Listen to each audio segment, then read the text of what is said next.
Bendito Deus, Pai querido, nós te glorificamos, Senhor, pois reconhecemos que estamos de pé, estamos vivos e somos adoradores que confiam no Teu nome.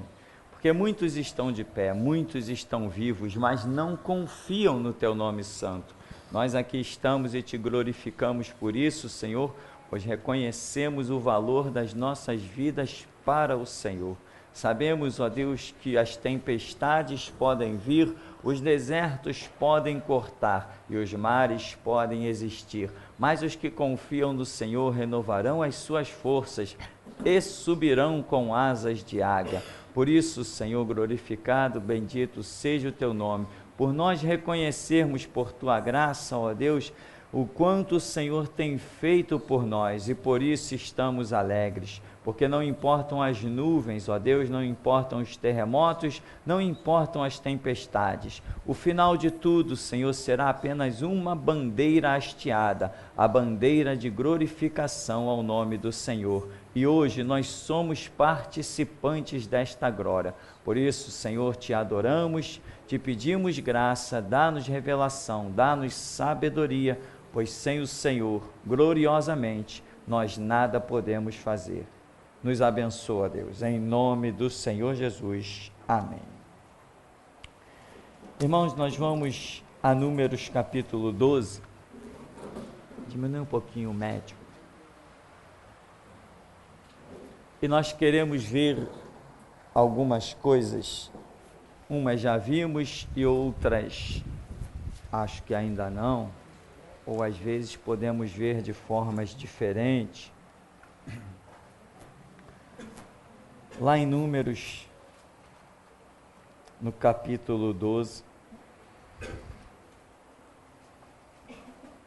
fala da sedição de Miriam e Arão. Diz assim: falaram Miriam e Arão contra Moisés por causa da mulher cuxita que tomara, pois tinha tomado a mulher cuxita, e disseram: porventura tem falado o Senhor somente por Moisés? Não tem falado também por nós? O Senhor o ouviu. Era o varão Moisés muito manso, mais do que todos os homens que havia sobre a terra. Vamos dar uma paradinha aí para entendermos uma coisa. Miriam e Arão foram diante de Moisés, certo ou errado? Errado, eles não foram diante de Moisés, né? Porque aqui diz que,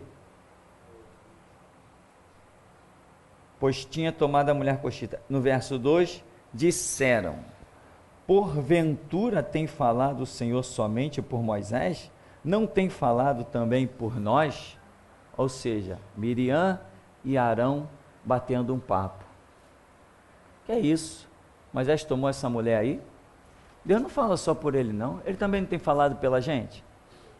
Aí diz a Bíblia, e o Senhor ouviu. Como que Moisés não sabendo de nada, Deus diz assim: Moisés, Miriam, Arão, os três, na porta da tenda da congregação, quero falar com vocês. Moisés, numa análise mais profunda desse texto, eu entendo que ele não está nem sabendo do que Miriam e Arão estão lá falando. Elas talvez falaram entre eles e falaram mais entre outros, mas não foram até Moisés. É isso que eu entendo nesse texto. Mas, se talvez tivessem ido até Moisés, será que não teriam recebido uma lição gloriosa? E não teriam passado, talvez, por tudo que passaram. Aqui diz então: não tem falado também por nós? O Senhor o ouviu. Era o varão Moisés muito manso, mais do que todos os homens que havia sobre a terra, né? Eu fico imaginando que mansidão era essa. Moisés devia ser um cara lerdo, né? Pior do que eu. Cara lerdo mesmo. Imagina você classificar alguém como o homem mais manso sobre a terra. Tipo assim, alguém assoviou: ei, Moisés! Oi! Uma coisa assim, né? cara é manso, tranquilão, andando nas nuvens, como se nada tivesse acontecendo. É uma coisa absurda de mansidão. O mais manso, para a Bíblia dizer isso, claro que eu estou exagerando, né, irmão? Mas para a Bíblia dizer isso, é que isso era notório. A mansidão dele era notório. O que é uma pessoa mansa? É uma pessoa que para ela sentir uma ira, caramba, tem que passar muita coisa. Para ela sentir uma raivinha, para ela explodir com uma situação, é muito difícil. Mas nós vemos que Moisés explode, né? E às vezes vacilou, extrapolou, não conteve as suas ações e até pagou, no caso das águas que ele feriu a rocha. Bom, então diz, verso 4, logo o Senhor disse a Moisés e a Arão e a Miriam, vós três, saí à tenda da congregação. E saíram eles três. Então o Senhor desceu na coluna de nuvem e se pôs à porta da tenda. Depois chamou a Arão e a Miriam, e eles se apresentaram. Então disse, ouve agora as minhas palavras. Se entre vós há profeta, eu, o Senhor, em visão, a ele me faço conhecer, ou falo com ele em sonhos. Não é assim com o meu servo Moisés, que é fiel em toda a minha casa. Boca a boca falo com ele, claramente, e não por enigmas, pois ele vê a forma do Senhor. Como, pois, não temestes falar contra o meu servo, contra Moisés? Olha a classificação que Deus faz dessa situação. Deus coloca Moisés, Deus coloca abaixo profetas, e fala de visões, e fala de sonhos. E Deus chama isso aqui de enigmas. Ou seja, se ele diz, eu falo com enigmas, significa que ele fala de uma maneira que nem tudo fica claro, esclarecido, nem tudo fica entendido, porque ele fala por enigmas. Mas ele diz assim, não é assim com Moisés. Com Moisés eu revelo é face a face, ou seja, tudo que eu falo ele entende muito bem entendidinho. Eu me revelo a ele. Aos outros eu falo por sonhos e por visões, eu falo por enigmas, ou seja, a lição poderosa está aí. Você tem sonhos e pode ser que você entenda 10% dos seus sonhos, 20%, 50%, 100%, pode ser, mas pode ser que tenha sempre alguma coisa ali que você não entendeu, por se tratar de um tipo de linguagem que Deus está usando, enigmas. Ele não está falando contigo face a face, ele não está falando contigo cara a cara. Então, irmão, toma muito cuidado na interpretação do teu próprio sonho, porque ele pode te levar à sepultura. Toma muito cuidado. Aliás, que isso já é lição ultrapassada nesse ministério. Você sonha, mas muitas vezes quem vai te dizer o que você sonhou sou eu, né? Você sonha, mas quem vai te contar o que você sonhou pode ser outra pessoa. Não quer dizer que você sonhou, o sonho foi dado a você, o sonho é teu, como nós costumamos dizer, mas não quer dizer que você entendeu absolutamente nada dele. Até profetas tantas vezes se levantaram para mim antes de eu fundar a Geração Jesus Cristo e falavam coisas incríveis. Pastor, olha, eu não estou entendendo nada do que eu estou vendo, mas Deus está me mostrando isso, isso, isso, e nada disso faz sentido para mim. Não fazia para ele, mas fazia para mim. Ué, tu não é profeta? Tu não está vendo? Me diz o que tu está vendo. Não, eu estou vendo isso e isso. O que significa? Não tenho a mínima ideia. Então, nós precisamos ter calma, e uma coisa que não falta nesse ministério é ensinamento. Nesse ministério, ensinamento não falta. Muitas vezes eu vejo uns caindo pelas tabelas e eu digo assim, lição tal, não aprendeu porque não quis. Está errando porque está ignorando a lição tal. Então, nesse ministério, com certeza ninguém chegará inocente diante de Deus. Então Deus está falando, eu falo sim com profetas, através de sonhos, através de visões. Aí no verso 7 o Senhor diz assim, não é assim como meu servo Moisés, que é o quê? Fiel em quê? Em toda a minha casa, ou seja, vocês que têm visões, vocês que têm sonhos, vocês que são profetas, tem diferença para Moisés. Moisés é um camarada fiel em tudo, em toda a minha casa.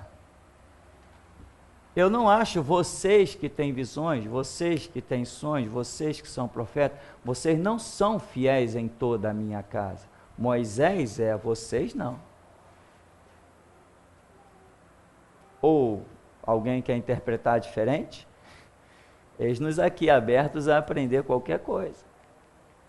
Se alguém recebeu do alto, se alguém tem o que dizer, eu sento no banco. Pode vir aqui ministrar. Então, meu irmão, olha a diferença de Moisés para aqueles profetas, e tinha profeta em Israel, não tinha? Josué não deu um grito? Moisés, meu Senhor, o arraial está profetizando, manda eles calar. Não. Quem dera, Josué, que todo Israel fosse profeta, que Deus lhe desse do seu espírito. Porque para profetizar tem que ter o Espírito Santo. Ninguém profetiza sem o Espírito Santo. Então Moisés teve essa interpretação direta. Quem dera e que todo Israel tivesse o Espírito de Deus, porque ele sabia que nem todos tinham. Isso é fato. O próprio Senhor Jesus disse que o joio e o trigo crescem juntos. Então nem todos têm o Espírito Santo. Nem todos estão ligados, nem todos estão se alimentando devidamente para produzir o fruto a seu tempo. Isso é fato. Isso é fato que a gente só ouve aqui, não ouve em outro lugar.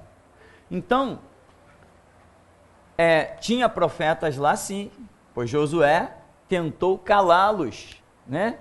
Então, visões, sonhos, profecias, ainda assim Deus falou, isso é diferente de Moisés, o camarada é fiel em tudo. A maneira de eu tratar com ele é totalmente diferente. O nível que Moisés se encontra, Moisés não está precisando de visão, Moisés não está precisando de sonhos, Moisés não está precisando de profecia. Isso me lembra alguns episódios. Uma vez uma pessoa veio me contar um sonho. Aí quando a pessoa veio me contar o sonho, ela disse assim, pastor, mas não me peça detalhes do sonho. Coitados. Irmão, eu duvido que Deus dê a você algo que já não tenha dado a mim. Eu duvido. Duvido que você tenha uma visão de alguma coisa que eu já não saiba. Duvido! Se alguém acha que pode guardar os seus sonhos ou contar pela metade, pode ficar com eles, irmão. Esse ministério não precisa nem de sonho nem de visão. Eu conheço o Evangelho, eu ando nele. E quem anda no Evangelho não precisa de sonho, visão nem profecia. Pois a maior profecia de todos os tempos se chama Evangelho de nosso Senhor e Salvador Jesus Cristo. Quem anda nisso tem lâmpada para os seus pés e tem luz para o seu caminho. Ou não é assim? Agora, o que são os sonhos, visões, profecias? Isso são sinais que Deus usa todo o seu corpo, o corpo de Cristo, sinais para gerar uma série de convicções, não em mim, mas em toda a congregação. Quando eu digo assim, irmão, o irmão fulano teve um sonho, o outro irmão teve um sonho, viu sonhar isso, meu irmão, eu estou falando para vocês, eu não estou falando isso para mim, não. Eu não estou falando isso para mim, estou falando isso para vocês, para que vocês sejam edificados. Porque se tem gente na congregação sonhando, se tem gente na congregação tendo visão, é por causa do meu ministério. Porque se o meu ministério não existisse, ninguém aí estava sonhando nem vendo nada. Fato. É assim e ponto final, meu. E quantas vezes você sonha e não entende nada e vem falar comigo e eu te digo o que seu sonho significou? Então, as pessoas como Arão, Miriam aqui, precisam ser esclarecidas. Quando Deus fala, não é assim com o meu servo Moisés, é fiel em toda a minha casa. Boca a boca falo com ele,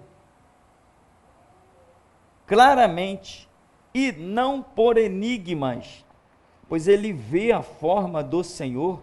Como, pois, não temeste falar contra o meu servo, contra Moisés? O que nós estamos vendo aqui? Estamos vendo aqui, irmão, a diferença das considerações do próprio Deus. Agora imagina, Miriam, Arão, cheios de razão, Deus fala conosco também. Deus não fala só com Moisés, é verdade, Deus não falava só com Moisés, Deus falava com eles e falava com Moisés. Só que Deus diz o seguinte: a maneira como eu falo com vocês é diferente da maneira como eu falo com ele.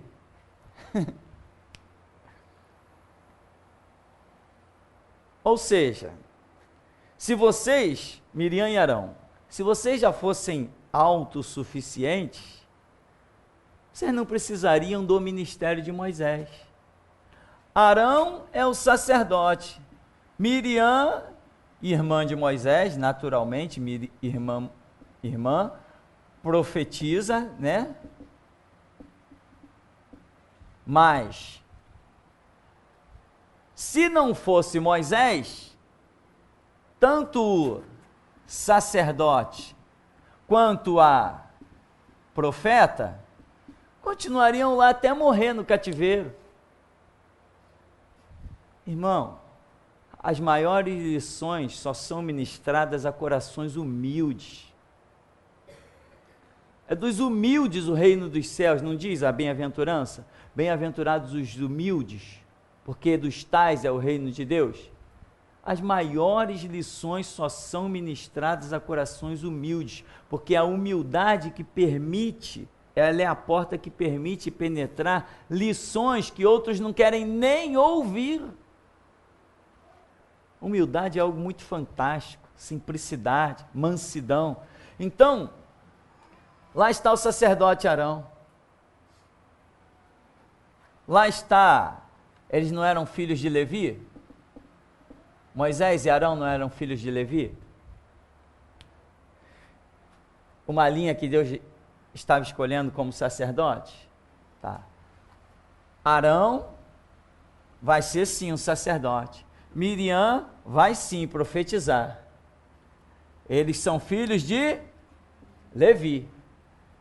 Mas, sem o ministério de Moisés, que apesar de também ser filho de Levi, sobrepuja e se destaca e fica acima deles, sem a ministração, sem o ministério de Moisés, não tinha nem Arão, nem Miriam. Aliás, que só teriam o quê? Escravos. Miriam, Arão estão lá, mas nunca se levantaram, nunca ousaram pronunciar uma vírgula contra Moisés. Então, isso que as pessoas precisam perceber. Essa percepção é muito importante. Perceber a diferença das coisas. Ou seja, como pessoas que, deixa eu repetir isso pela milésima vez, pessoas que dizem assim, não, eu fui na igreja tal, mas a visão de lá não bate muito com a minha visão.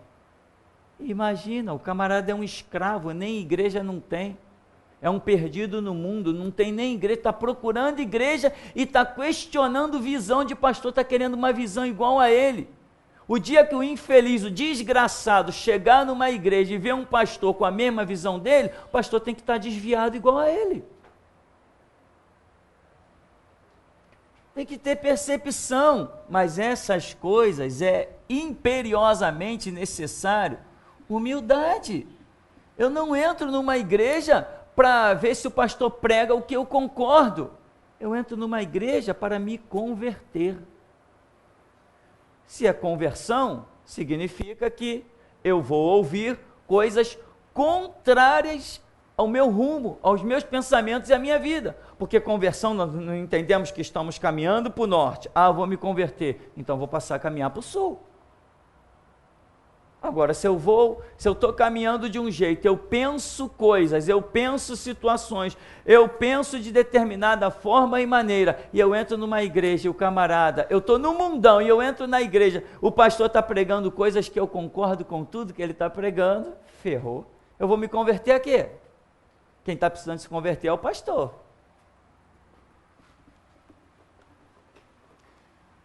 Mas são essas coisas que a gente ouve aí, dia após dia. Aí diz assim: porque não temeste falar, pois, contra meu servo, contra Moisés? E a ira do Senhor, no verso 9, contra eles se acendeu e retirou-se. A nuvem afastou-se de sobre a tenda, e eis que Miriam achou-se leprosa, branca como a neve. E olhou Arão para Miriam, e eis que estava leprosa. Então disse Arão a Moisés: ai, Senhor meu, não ponhas, te rogo, sobre nós este pecado, pois loucamente procedemos e pecamos. Ora, não seja ela como um aborto, que saindo do ventre de sua mãe, tem a metade da sua carne já consumida. Moisés clamou ao Senhor, dizendo: ó Deus, rogo-te que a cures. Respondeu o Senhor a Moisés: se seu pai lhe cuspira no rosto, não seria envergonhada por 7 dias? Seja detida 7 dias fora do arraial, e depois recolhida. Assim Miriam foi detida fora do arraial por 7 dias, e o povo não partiu enquanto Miriam não foi recolhida. Porém, depois o povo partiu de Azerote e acampou-se no deserto de Parã. O que aconteceu com Miriam aqui foi uma vergonha muito grande que estava relacionada aos preceitos de um pai cuspir no rosto de um filho. Tinha a ver com as leis lá mais atrás, você poderá examinar isso por uma chave bíblica, enfim. Mas Miriam ficou leprosa, um juízo óbvio de Deus, que é a simbologia da lepra. E Arão, por que Arão não ficou leproso? Porque nós achamos que os dois compactuaram, os dois falaram a mesma coisa. Por que não ficou Arão também leproso? Quem me socorre? Ele não é um sacerdote, Arão? O sacerdote não pode ficar leproso. Não existe lepra para sacerdote. O sacerdócio é o que representa Deus, logo não pode estar debaixo do juízo de Deus, que ele é o sacerdote. Ou seja, muita gente escapa pelo seu cargo, muita gente escapa por causa de posições que tem. Sim, o rei Davi escapou. Quem é esse homem, Natan? Vou acabar com esse cara. Ele é digno de morte. Muito boa palavra, realmente. Esse homem é digno de morte. E esse homem é você. Mas tu não vai morrer. Deus traspassou o teu pecado. Por que traspassou? Porque imagina Deus matar um rei como Davi, que é a própria simbologia do Messias, etc, etc. Um homem que é rei, profeta e sacerdote. Não podia morrer. Escapou por causa de um cargo, mas pagou, não pagou, irmão? Não pagou? Pagou. Não ficou impune, não sofreu a punição que deveria, não sofreu a punição que outra pessoa no lugar dele sofreria. Se fosse um capitão de Davi que tivesse feito o que o Davi fez, esse homem teria sido morto, ou apedrejado, ou fulminado pelo poder de Deus, seja lá, teria sido morto. Não viveria em Israel. Davi viveu. E assim nós vamos ver várias situações em que pessoas podem escapar pela posição que têm. Escapar de uma condenação X, mas não quer dizer que vai escapar da punição Y. Né? Por exemplo, Arão entrou na Terra Prometida? Não entrou na Terra Prometida.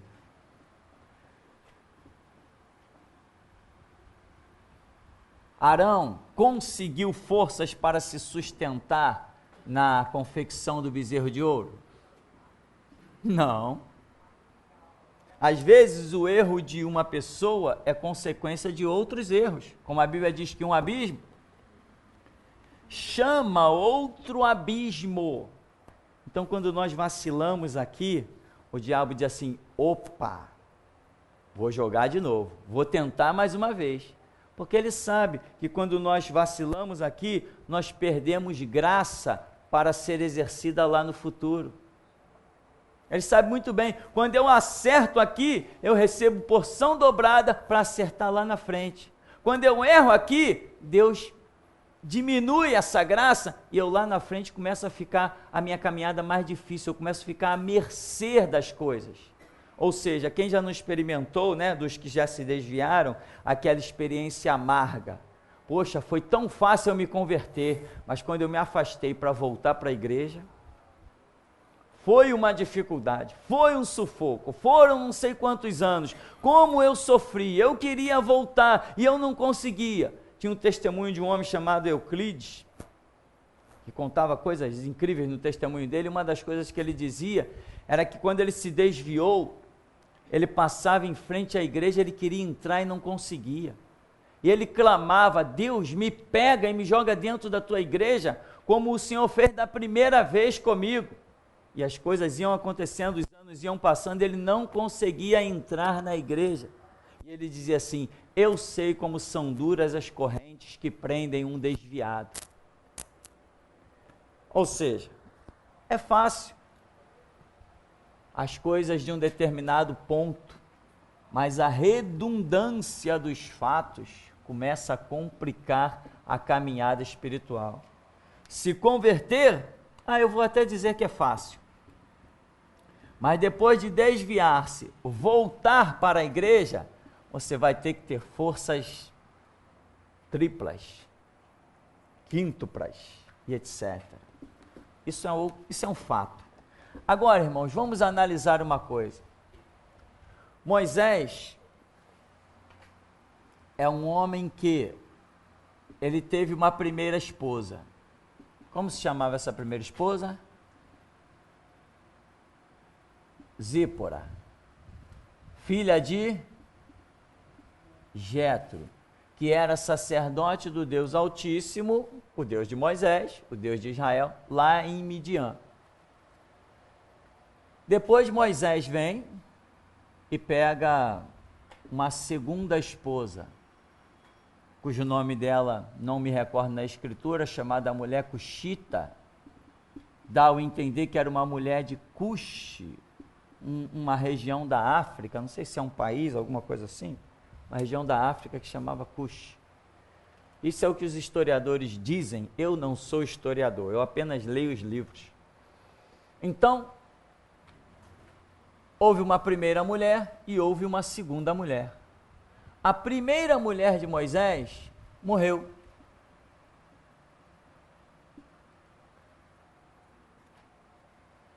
E a segunda mulher de Moisés morreu também. Ninguém sabe onde está o túmulo da segunda mulher de Moisés? Bom, a segunda mulher de Moisés certamente morreu, você não vai encontrar com ela aí pela rua. Mas nós não temos o registro da morte dela. Não há registro da morte. Mas a primeira mulher de Moisés, a escritura menciona claramente que morreu uma e ele casou-se com a outra. A primeira mulher de Moisés que morreu representou quem?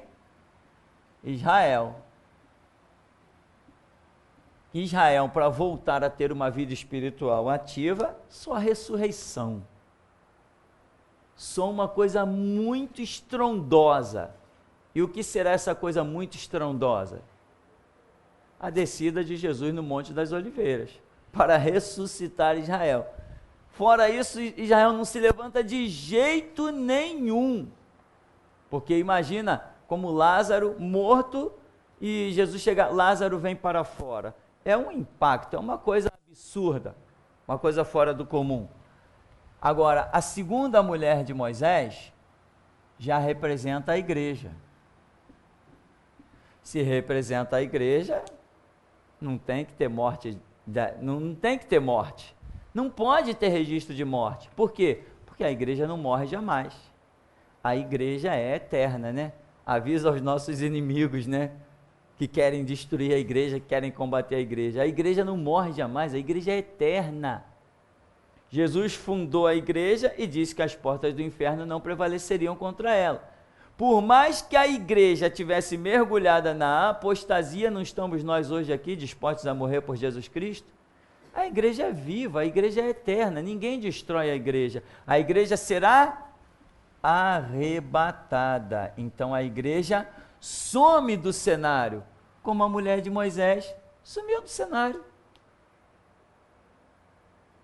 Tem outras coisas, o tempo, tem muita coisa para ser examinada, mas vamos continuar caminhando aqui com paz. Se essa segunda mulher de Moisés representa a igreja, não representa? Por quê? Porque Moisés representa Jesus. Representa, né? Deus não fala assim, não é assim com meu servo Moisés. Eu não uso enigma algum para falar com o camarada. Não usa enigma algum, não usa sonhos, não usa visão. Quem é esse? É Jesus. O Filho de Deus que está ali diante de Deus, não tem enigma com ele. Somente com ele não tem enigma. Deus está classificando Moisés à semelhança do seu filho. E é por isso que Moisés é um camarada que é arrebatado, e a prova disso está lá na interpretação do Monte da Transfiguração e também na simbologia, quando Elias aparece, que foi arrebatado numa carruagem de fogo, estudos que nós já temos aí catalogados nos nossos seminários. Então, Moisés é a representação direta do Senhor Jesus. Se Moisés representa o Senhor Jesus, Moisés representa algo muito grande.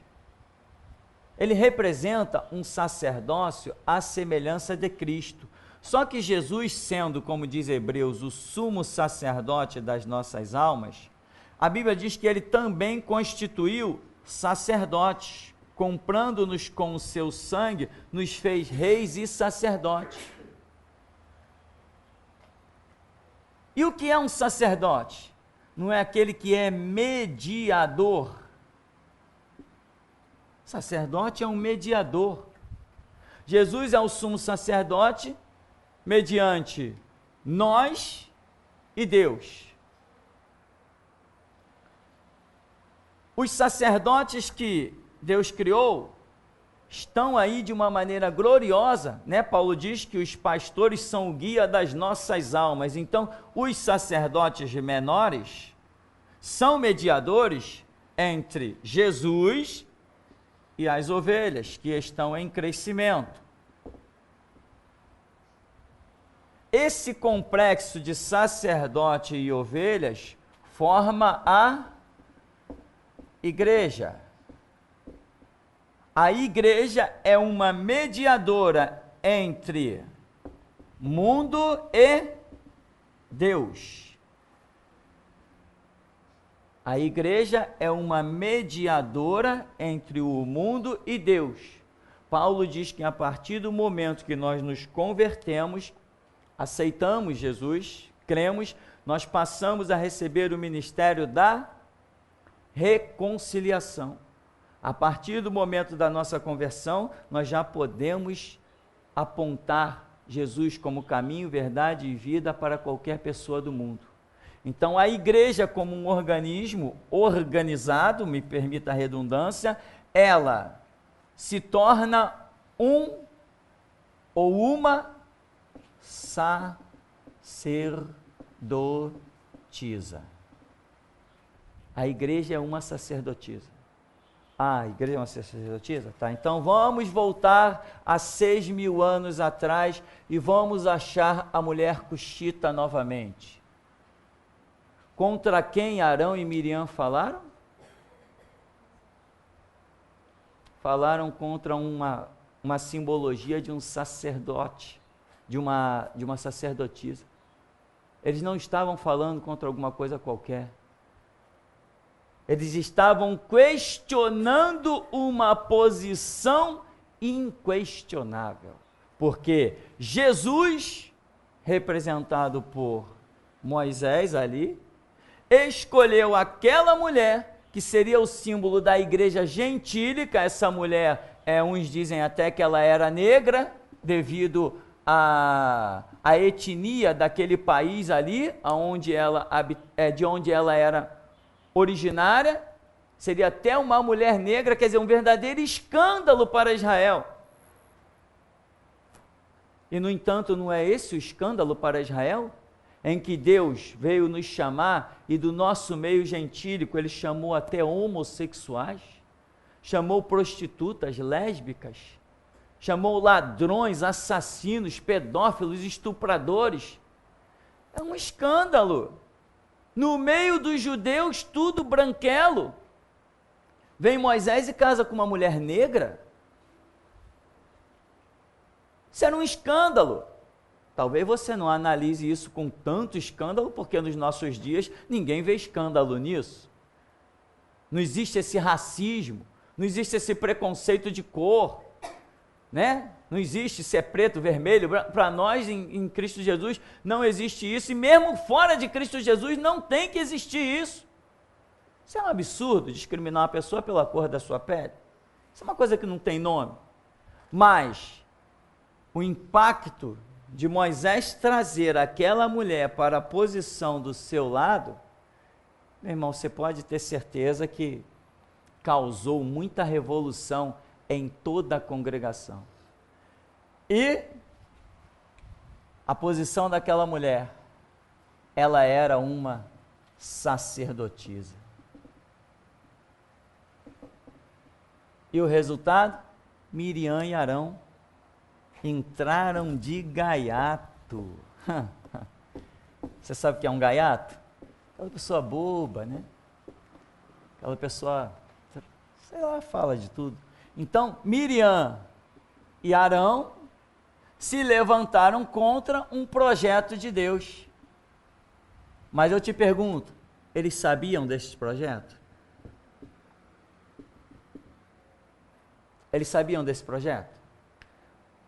Como era o nome da mulher de Davi?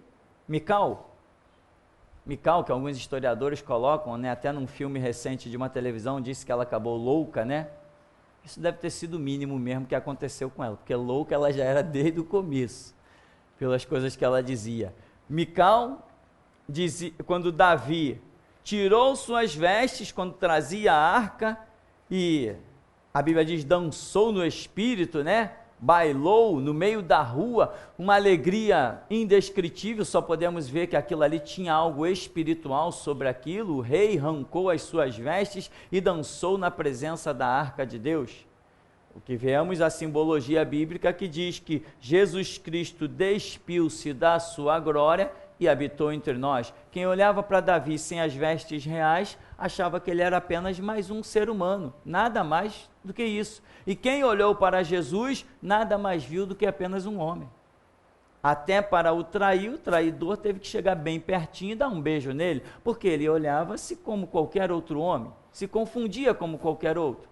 Então Davi entra no mover do Espírito e vai cumprir uma simbologia poderosíssima para deixar uma lição incrível para Israel, para que quando o Messias viessem, eles pudessem lembrar de Davi e entender que eles teriam que olhar para o Messias e vê-lo apenas um homem, simplesmente um homem. Como? Montado numa jumentinha. Então, Mical olha para aquilo e diz assim, é assim que faz o rei de Israel?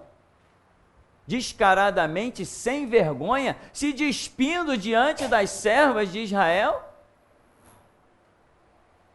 A simbologia estava montada. Aí Davi fala que das servas que ela falou, ele seria honrado. Ali, ser honrado significava ter filhos, né? Dar filhos. E Mical, diz a Bíblia, que nunca experimentou o prazer de ter um filho. Se hoje isso já faz falta para tantos, nos dias de hoje, imagine numa época em que não existia informática, internet, não tinha shopping para passear, em que as coisas se fundamentavam em relacionamentos familiares. Uma mulher sem filhos, isso pesava, isso era vergonhoso para aquela época. Sabe o que é uma vergonha? A pessoa andar com vergonha, para aquela época, isso era uma vergonha, mas uma das vergonhas pesadas que uma mulher teria que carregar sobre os seus ombros. Isso era tão pesado, você não lembra de Ana? Ana, mulher de Eucana, quando ia ao templo adorar todo ano, ela lamentava, ela chorava, ela ficava ali em soluços, em prantos, a ponto do sacerdote ele olhar para ela e dizer assim: mulher, até quando tu vai ficar embriagada? Falou: não, meu senhor, não estou embriagada, a minha alma está pesada, eu clamo a Deus por um filho. Ele falou assim: então o Senhor de Israel conceda a tua petição. Ela engravidou e deu aquele filho para Deus, né? Então esse clamor, por quê? A outra, né, Eucana tinha duas mulheres, era Ana e Penina tinha filhos todo ano, e ainda assim usava aquilo para enciumar Ana, e para provocar, porque sabia que aquilo era um motivo de vergonha. No entanto, o filho de Ana, o filho de uma promessa, foi o que foi, o grande profeta e sacerdote Samuel. E no entanto, os filhos de Penina devem ter sido bons jogadores de futebol, ou quem sabe, grandes roqueiros, qualquer coisa desse tipo, mas servo de Deus, só o filho de Ana. Então, meu irmão, o que vemos? Moisés está trazendo uma simbologia importantíssima para a nação de Israel, para a igreja, para o mundo, para todo aquele que estudar com humildade e receber a revelação do Todo-Poderoso. Então, a mulher cuxita era mais do que muitos pensavam. Ela era uma sacerdotisa. Por quê? Porque ela representava, eu não sei se é, se ou é, se... vou deixar assim, na derivação. A mulher cuxita representava a própria igreja. E se ela representava a própria igreja, ela representava o sacerdócio, ela representava o próprio Cristo, ela era a porta de ação do Espírito Santo, ela era muito mais do que o que se pensava. Então, Miriam e Arão, não sendo conhecedores deste projeto, falaram mais do que o que deviam, e ao invés de terem se dirigido a Moisés: Moisés, me explica aí, vamos falar na linguagem desse, ô compadre, chega aí, que parada é essa aí de tu pegar essa mulher escurinha aí? Quem está pegando, Moisés? Não, eles conferenciaram: não, Moisés, peraí, Deus não fala só por Moisés não, que parada é essa aí? Vamos chegar junto e tal, vamos questionar Moisés e não sei o que mais, já com ânimo não de quem quer entender, com ânimo de quem quer contender. Aí Deus ouviu e já antecipou: Moisés, Arão, Miriam, chega junto aqui que eu tenho um papo com vocês. Eu acredito que Moisés só foi saber do motivo da lepra depois de ela já ter acontecido. Bom, antes de nós seguirmos, nós vamos dar uma paradinha para beber uma água e já já a gente volta. Você prepare aí a sua pergunta, o seu questionamento e vamos buscar em Deus.